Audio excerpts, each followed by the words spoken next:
Hello বন্ধু, তোমরা কেমন আছো? আমি একটা ব্লগ নিয়ে চলে এসেছি আজকে। দেখো, চুলটাকে ১ম এ ওয়াশ করে নিয়েছি। নিয়ে ভালো করে পি-লাইট করা হচ্ছে হেয়ারে।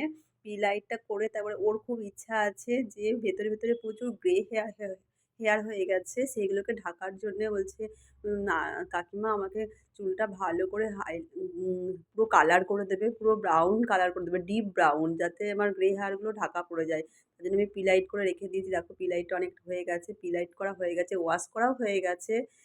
ভালোভাবে পি-লাইট করা হয়ে গেছে। আর ভেতরে গ্রে হেয়ারগুলো সামনে বেরিয়ে যাতে না আসে তার জন্য একটু ডিপ পি-লাইট করেছি আমি। তারপরে ওকে কালার এপ্লাই করছি। এই যে বার্গান্ডি ডিপটা যাতে চুলটা একটু রোদে বেরোলে যেন চুলটা একটু আগুন টাইপের লাগে। ওর খুব ইচ্ছা ছিল এরকম লাইটটা পিঙ্কি যাতে জাস্ট থাকে।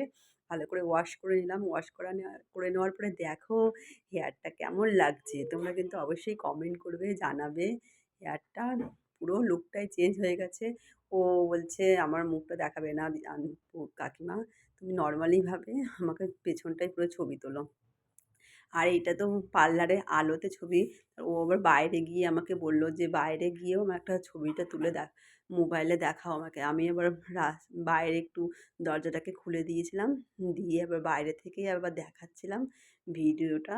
কেমন লাইট আর কি বেশি হাইলাইট লাগছে। ঘরে থাকলে অতটা লাইট লাগবে না। এই দেখো রোদেতে কেমন লাগছে বাইরে।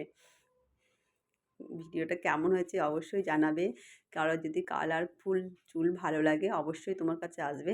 আর কালার করার পরে কালারফুল শ্যাম্পু দিয়েই সবসময়ের জন্যে ওয়াশ করবে। তাছাড়া কালার নাহলে ঠিক থাকবে আর পারফেক্টও থাকবে। আমার আজকের কাজটা তোমাদের কেমন লাগছে অবশ্যই কমেন্ট করবে বন্ধু। বাই। আবার একটা নতুন ব্লগ নিয়ে তোমাদের কাছে আবার আসছি। আমার ডেলিকার ব্লগ বা পার্লারে ডেলি হাতের কাজের জন্যে। তোমরা অবশ্যই কমেন্ট করবে। আসছি। বাই বন্ধু।